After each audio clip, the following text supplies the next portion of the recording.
Olá, bem-vindos a mais uma aula. Hoje é uma aula bastante delicada. Nós vamos falar sobre cobranças de pacientes inadimplentes, tanto dos pacientes inadimplentes em tratamento, quanto os pacientes inadimplentes pós-tratamento, aquele que já finalizou. De toda forma, a cobrança sempre é uma situação um pouco desconfortável, porque afinal de contas você tem um cliente que não honrou, seja conscientemente, seja intencionalmente ou não, ele não honrou aquele contrato odontológico que você tem com ele. Então existem algumas formas e técnicas para se cobrar, para se tentar receber esse dinheiro que é da clínica, não é um dinheiro pessoal, e é isso que a gente vai comentar sobre ele hoje. Bom, a primeira coisa a ser comentada é que ao longo das últimas aulas você aprendeu como realizar um contrato, como realizar um orçamento, como colocar tudo isso no papel, imprimir, o paciente assinar o contrato, o cliente assinar o contrato, receber uma cópia disso. Ou seja, aquela formalização do que foi acordado entre as partes, do que é o contrato odontológico em si, ele precisa ser cumprido. Ele precisa ser cumprido pela sua parte e pela parte do cliente. Um contrato nada mais é do que um acordo de vontades entre duas partes. No caso, a clínica e no caso, o cliente. Onde um precisa de um serviço e vai pagar de alguma forma, seja monetariamente, que é o mais comum, pelo dinheiro, cartão, cheque, ou seja de uma outra forma, com bem ou serviço também. Tudo é contrato. Então, quando você estabelece um contrato com o seu cliente, o que se espera é que as partes honrem o contrato. Então, a clínica é uma parte e tem que honrar com o serviço ou prestação de serviço que foi acertada, e o cliente tem que honrar com a parte financeira ou com a parte de bens ou serviços que ele também vai fornecer. Quando não acontece uma das partes honrar os serviços, nós temos um problema, nós temos um dilema e temos que escolher o que fazer. De forma geral, o que eu recomendo para os meus colegas dentistas é: primeira pergunta, você tem um contrato? Bom, você que está no curso tem um contrato, porque você já aprendeu como fazer isso. Agora, talvez antes do curso você não tenha contratos. O que eu posso te dizer a respeito disso? Se você não tem um contrato, dificilmente você vai conseguir receber por vias legais. Você pode conseguir receber porque você liga para o cliente e fala: olá, fulano, tudo bem? Que dia que você pode passar aqui para acertar? Ah, eu passo aí segunda-feira que vem. E ele vem, passa e paga. Agora, se ele não quiser pagar, ele não vai pagar. Porque você não tem um contrato formal, você tem um contrato verbal, a gente comentou sobre contrato verbal e contrato formal, e como que você vai num juiz e falar: olha, doutor meritíssimo, eu tenho um contrato verbal com o João e o João não me pagou. E aí, como que você vai provar? O que acontece? Nós, como profissionais liberais, ou a clínica como prestadora de serviço, ela está sujeita às regras de conduta que estão no CDC, no Código de Defesa do Consumidor. O Código de Defesa do Consumidor, ele veio logo depois do Código Civil de 2002, que na verdade entrou em vigor só em 2003, mas ele traz um antagonismo muito grande. Antes do Código Civil, as partes, no caso, por exemplo, o cliente, ele era muito fraco. Ele não tinha opção de reclamar, ele não tinha com quem reclamar. Se um produto tivesse defeito, ele não tinha aonde ir. Então, naquela época, usava-se uma frase que já foi abandonada, que era: vai reclamar com o Papa. Porque não tinha para quem reclamar. Hoje em dia, a gente tem os órgãos de defesa. Mas tudo que vem causando uma certa revolta na sociedade, muitas vezes também o remédio também é muito amargo.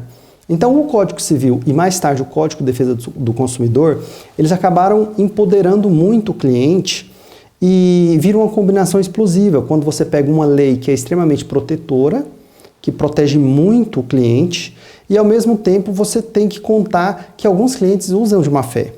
Não são todos, mas alguns usam. Então, para uma lei que é muito protetiva, associada a um cliente de má fé, isso quer dizer que é uma combinação muito explosiva. E é onde ocorrem os grandes problemas. Então, nós temos que evitar esse tipo de situação, porque uma vez que ela ocorra dentro da nossa clínica, a forma de remediar isso é muito ruim, muito difícil, muito dolorida e muitas vezes é impossível. Então, o que a gente tem que fazer? A gente tem que nos precavermos. Como que a gente vai fazer isso? Contrato, termo de consentimento livre esclarecido e um orçamento bem realizado. Exames, tudo mais. Toda aquela conduta que já foi passada nas aulas anteriores. Aquilo ali é o básico. Aquilo ali não é o especial. Aquilo é o básico. Então você tem que fazer aquilo. Uma vez que você está de posse daquela documentação, dentro do contrato, a gente comentou que todo contrato tem que ter prazo. Tá? Isso é lei. Todo contrato tem que ter um prazo. Eu não posso ter um contrato com prazo indeterminado. Ah, meu contrato é prazo indeterminado. Não vale. Prazo indeterminado é cláusula de nulidade. Se é de nulidade e tem algum problema, quem que vai valer a opinião? Opinião do cliente. Porque é isso que o CDC diz.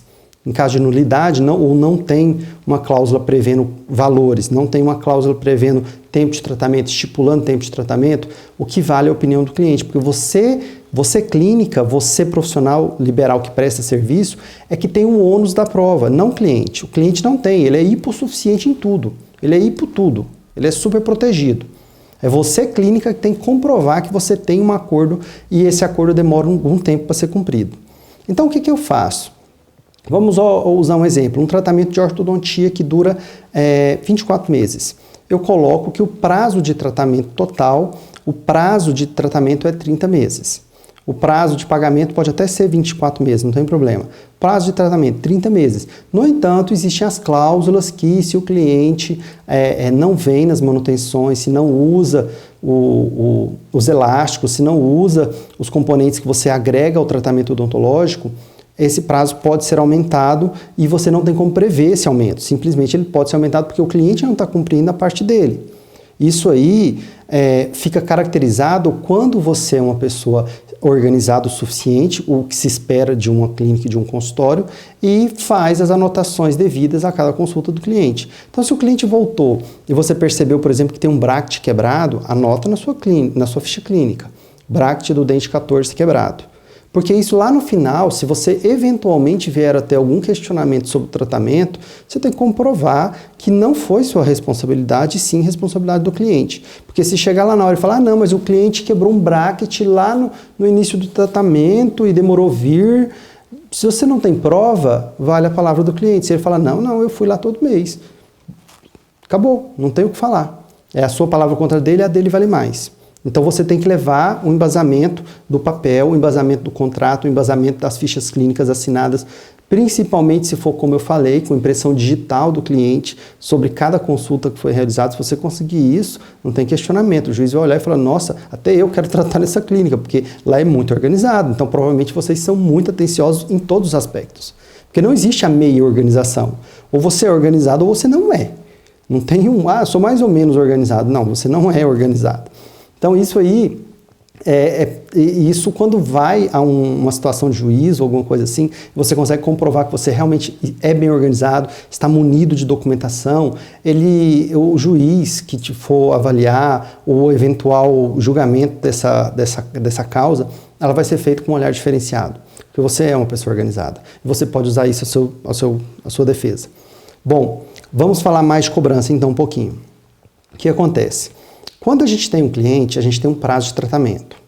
No caso da ortodontia, 24 meses. O cliente está pagando, com 5 meses o cliente parou de pagar, simplesmente parou de pagar. E aí ele veio na consulta, não pagou e você atendeu ele. Ah, não, vamos acertar. A secretária falou, olha, fulano, você está com um atraso aí na sua mensalidade. Não, segunda-feira eu pago. Tá bom, faz a manutenção e segunda-feira ele não paga. A conduta da minha clínica é suspensão de tratamento. Isso está previsto no contrato. Muitas pessoas, muitos colegas dentistas, fazem o contrário. Ele vai postergando a suspensão do contrato. Então o cliente não pagou, não, vou pagar mês que vem, tá bom, aí faz a manutenção. Aí vem de novo, não, vou pagar mês que vem, o cliente já está lá mesmo, faz. E aí vai postergando. Quando dá mais ou menos 3 meses junto um montante maior, o cliente some. É isso que normalmente acontece. E aí, eventualmente, ele volta depois de 10, 12 meses, com a boca daquele estado deplorável, querendo pagar apenas as 3 manutenções em atraso que ficaram e continuar o tratamento normalmente. Este é o padrão. E este é o pior padrão que você pode ter na clínica. Então, como que você vai evitar esse padrão? O cliente está inadimplente, naquele mês ele está inadimplente, você pode até perdoar. É critério seu. Isso depende do seu acordo de contrato. No meu caso aqui, atrasou, suspendeu. Eu sou direto. Só que isso não é depois que o cliente atrasa que eu falo não. Isso está lá no contrato, o cliente já sabe daquilo. Já é avisado que uma das condições de atendimento é estar em dia com as manutenções ou com as mensalidades. Então, esse é critério. Não tem atendimento. E 90 dias sem atendimento é rescisão contratual por iniciativa do cliente. Isso também está no contrato. Então, se o meu cliente não me paga, e se em 90 dias sem me pagar ele continua inadimplente, o contrato é rompido. Ele recebe uma notificação, você tem que notificar ele, você não pode simplesmente abandonar o cliente, você tem que notificar ele. Como que nós notificamos ele? Se nós temos e-mail, mandamos um e-mail. Se nós temos SMS, manda um torpedo. Pode mandar, não é ilegal mandar torpedo. Você não pode mandar cobrança em local indevido. Por exemplo, você não pode ligar no trabalho dele para cobrar ele, mas você pode ligar no celular dele, porque aí é pessoal. Liga no celular dele e ligou, anota que você ligou em tal dia, em tal horário e falou com ele o que foi falado. Anota tudo lá na sua ficha clínica, no seu software. Anota tudo dentro do software. Eu uso o sistema de gerenciamento de e-mails, a gente já comentou sobre ele em algumas aulas, eu uso um sistema pago de e-mail. Eu não uso o Gmail comum. Qual que é a vantagem do sistema pago? Quando eu envio um e-mail de cobrança pelo sistema pago, o sistema pago me avisa se o cliente leu ou não. E eu consigo comprovar isso. Então, se ele abrir o e-mail, aparece lá, e-mail aberto do fulano de tal hora, tal dia, no computador tal, com IP tal. Então, assim, não tem discussão. É muito fácil comprovar. Quando você tem o Gmail, por exemplo, esses e-mails grátis do IG, Gmail, Terra, você também consegue fazer isso, mas aí você tem que pedir o provedor que aquele e-mail, seja assim, você receba esses dados. Então é muito mais demorado. E pelos e-mails pagos, você consegue produzir prova, você mesmo vai lá, imprime o dia que a pessoa leu aquele e-mail e junta na documentação, porque isso serve tanto para cobrança judicial, quanto para se o paciente questionar você judicialmente, você tem uma prova. Serve para duas coisas, tá? Então é ótimo isso. Eu uso o sistema pago e você também deveria usar. Então, uma das coisas que a gente faz é a cobrança é feita via e-mail e via telefonema, inicialmente. Isso não é uma cobrança oficial, é uma cobrança extraoficial. Você coloca primeiro o e-mail de cobrança, você manda um torpedo ou liga, preferencialmente liga, porque falar é melhor, e a pessoa não pagou. Você vai mandar uma terceira notificação com AR, aviso de recebimento, pelos correios, no endereço informado na ficha clínica. O paciente mudou.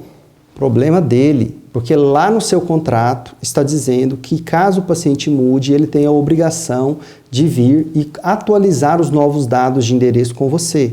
Se você não tem isso no contrato, aí já vira um problema para você. Lembra que o cliente é hipossuficiente, ele não sabe de nada, é assim que a lei o trata? Então você tem que fazer as provas. Então lá no seu contrato tem que ter também falando que o cliente tem que te avisar caso ele mude de endereço. Na verdade não é isso explicitamente, mas qualquer alteração de dados pessoais dos clientes deve ser comunicada à clínica. Porque ele pode mudar de endereço, mas ele pode mudar de telefone, pode mudar de um monte de coisa e que são coisas muitas vezes relevantes ao tratamento. Você tem que saber onde ele mora, porque você pode mandar uma correspondência para ele. Não necessariamente cobranças, outros tipos também de comunicação. Então você tem que ter o endereço dele. Isso é uma obrigação dele quando você coloca isso no contrato. Então se ele tem a sua obrigação e não cumpriu, ok, ele volta, o paciente mudou, mas você notificou. Aí você pode dar prosseguimento à cobrança normal. O paciente recebeu a AR, leu, manda lá, assina recebimento, volta para você que ele recebeu e ignora. Bom, está contando o prazo, deu 90 dias, você manda uma outra cartinha e essa cartinha agora já é a carta de, entre aspas, demissão do cliente. Já é a carta onde você vai falar para ele assim, o seu tratamento foi suspenso, o seu tratamento houve uma quebra do contrato e agora, diante da quebra do contrato, você pode iniciar um processo de cobrança judicial. Você pode incluir o nome dele no SPC, ou você pode fazer uma cobrança judicial mesmo, que é ir no juiz e falar, olha, eu preciso que o fulano me pague, porque a gente teve uma quebra de contrato e ele não me pagou. Isso não é muito comum, Eu nem recomendo, porque eu acho que, a não ser que sejam valores bem altos e você tenha feito muita coisa, não é o normal. Normalmente os clientes, a gente não adianta tratamento para não ter esse tipo de problema. Quando o cliente para de pagar, normalmente o que ele já pagou já cobriu o que ele fez. Eu não adianto muito tratamento e não recomendo que vocês também adiantem por causa desses problemas. Mas se eventualmente você precisar cobrar na justiça, é a forma que você tem. Agora, é muito mais interessante somente mesmo enviar para o SPC e deixa lá, um dia ele vai vir acertar com você. Aí ele vai vir conversar, etc. Você tem contrato, tem tudo. Eventualmente for para a justiça, você está bem embasado, bem protegido. Isso é importante da gente ter. Segundo fator que a gente tem que colocar, cobrança de cliente que finalizou o tratamento. Bom, a regra é a mesma. Você já finalizou o tratamento, você tem que ter um contrato. Se não tem contrato, esquece, ignora, fala, ó, dinheiro perdido. Não adianta ficar tentando receber, pressionando o paciente, você pode até complicar a sua vida em cima disso. Não tem contrato, esquece. Faz uma ligação lá, falou, olá, e aí, você vai pagar? Vou. Não pagou? Esquece, você não vai conseguir receber. Tá? Então vamos concentrar naquilo que é certo e não ficar chorando leite derramado. Então você finalizou o caso e você tem um contrato direitinho do jeito que a gente trabalhou aqui dentro do curso. Se você tem esse contrato, você já pode enviar a cobrança do jeito que eu falei para você. Notifica por e-mail, pode mandar um torpedo, pode ligar para o telefone pessoal, sempre telefone pessoal. Inclui esse telefone pessoal, telefone residencial, que pode estar eventualmente no nome da mãe ou no nome do marido, da esposa. Inclui também, porque não pode ligar no trabalho. Tá? Isso não pode, cobrança dentro do trabalho, porque pode constranger a pessoa. Ela é hipossuficiente, não se esqueçam disso. E depois disso, notificação por AR. Notificação por AR, paciente não pagou, você pode incluir o nome no SPC. Não incluam diretamente o nome no SPC, tá? Porque o juiz, em caso a pessoa for reclamar, o juiz vai mandar você tirar para depois julgar se aquela cobrança é ilegal ou não. Então, para evitar esse tipo de dor de cabeça, faz tudo direitinho na sequência certa, que está lá no Código de Defesa do Consumidor, que é muito mais fácil. São, se eu não me engano, 169 arquivos, 119 artigos. Leiam, estudem o Código de Defesa do Consumidor, tá? Não é complicado não, e é importantíssimo que você entenda o que está escrito lá dentro. Segunda questão que a gente tem que colocar hoje, cliente, como cobrar o cliente? A cobrança do cliente é um processo psicológico. Então, quando você vai comunicar com o cliente que ele está em débito, você não pode assumir uma atitude passiva, mas ao mesmo tempo também você não pode assumir uma atitude agressiva. Você tem que assumir uma atitude firme. Então, por exemplo, quando nós ligamos para um cliente inadimplente, a conversa sempre é: olá, João, usando João, pode ser qualquer nome. Olá, João, tudo bem? A gente tem um débito aqui na clínica. Quando você vai poder vir e acertar conosco? Essa é a pergunta. Que dia você vai poder passar aqui e acertar? Você não vai falar assim: olá, João, então, tem uma dívida sua aqui. E deixa ele falar. Não, porque toda vez que você deixa ele falar, ele vai arrumar uma desculpa para te dever. Normalmente quem está devendo não está devendo só uma pessoa. Normalmente já está devendo várias. Se ela está devendo só você é porque realmente ela não quer te pagar.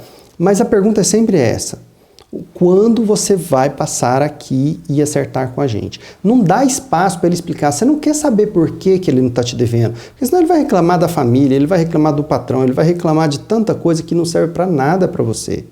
É claro que todo mundo tem problema pessoal, mas o problema pessoal não é um motivo para que você perdoe a dívida ou um motivo para que você se sensibilize. Você pode até fazer isso, mas isso não é atitude profissional da clínica.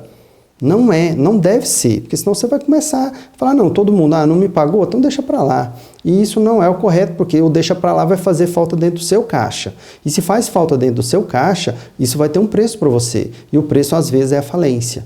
Porque você precisa de dinheiro, que manter uma clínica viva é dinheiro, não é ter 1000 pacientes. Você pode ter 10 pacientes, mas 10 pacientes pagando bem, às vezes vale mais do que 1000 pagando 50% só. Porque aí os que estão pagando têm que suprimir, tem que sustentar aqueles que não estão pagando. Você tem que pensar muito bem nisso e ter um comportamento realmente profissional com relação também a dívidas.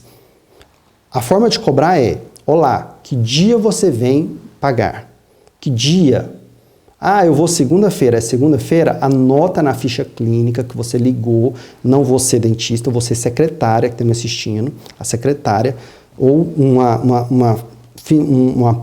setor financeiro da clínica que tenha lá disponível, vai ligar para o cliente e vai anotar na ficha clínica, salvar que anotou que segunda-feira o cliente João iria passar para pagar. Se ele não pagou, você vai mandar a notificação para ele. É assim que funciona. Recebeu a notificação, não pagou, você vai incluir o nome dele no SPC. Alguma coisa vai acontecer, não se preocupe. A hora que ele receber a cartinha do SPC, ele vai ligar bravo, ele vai ligar... Mas contra fatos não tem argumentos. Se você tem contrato, se você tem TCLE, se você tem todo o seu aspecto jurídico, legal, protegido, se você avisou o cliente, se você mandou cartinha para ele, o que ele vai argumentar contra você? Ele vai argumentar coisas pessoais, e aí, não vale nada, tá? Agora, o que não pode é o contrário, você não ter seguido os passos e querer receber. Aí, realmente, você vai ter um problema pessoal. E não se preocupem em perder pacientes por causa de inadimplência. Eu já recebi muitos colegas falando para mim, nossa, Éder, às vezes eu fico com receio, porque as pessoas podem falar mal de mim. Não, elas podem até falar inicialmente, mas elas não têm razão. E à medida que você faça isso, com 6 meses, você vai perceber que você não tem mais cliente inadimplente. Você vai perceber que as pessoas que têm esse padrão de comportamento inadimplente, que isso é um padrão de comportamento, elas não vão mais ser atraídas para o seu consultório, elas vão ficar em outros consultórios que são desorganizados, porque tudo que um inadimplente gosta é de uma empresa desorganizada, porque aí ele tem uma justificativa psicológica para não pagar, e se também não pagando, não vai receber nunca, porque a empresa é desorganizada. E a empresa organizada causa justamente o efeito contrário. Ele vai pensar, nossa, que organizado. Por mais que eu seja um paciente ou um cliente com uma tendência a ser inadimplente ou displicente com as minhas contas, aqui eu vou pagar, porque aqui a coisa é séria, aqui a conversa é reta e os contratos estão todos lá, e se eu não cumprir, tudo aquilo que foi acertado inicialmente no contrato vai ser cumprido, eles vão me punir com o nome no SPC, eles vão me punir suspendendo o tratamento, e eu não quero, porque a sociedade já sabe que aquele consultório, se não pagar, ela suspende. É interessante isso. A sociedade em volta de você, aquele pool de clientes que você tem, ele vai saber exatamente como é a sua conduta. Se você é um cliente que toma esses cuidados que eu comentei com vocês, como nós tomamos aqui, a sociedade em volta já sabe que o negócio aqui é assim. Então, se de repente tem um cliente que abandonou o tratamento, ele tem até vergonha de falar. Porque ele sabe que abandonar tratamento ali não é... Ali as pessoas, se ele começar a falar mal, falar, mas peraí, quem está ouvindo ele? Peraí, mas lá na clínica ortoimplantes as coisas são muito organizadas. Então alguma coisa tem aí. Alguma coisa aconteceu. E nesse alguma coisa entra a inadimplência dele. E aí você não se queima no mercado, muito pelo contrário. Você reforça a sua postura de organização.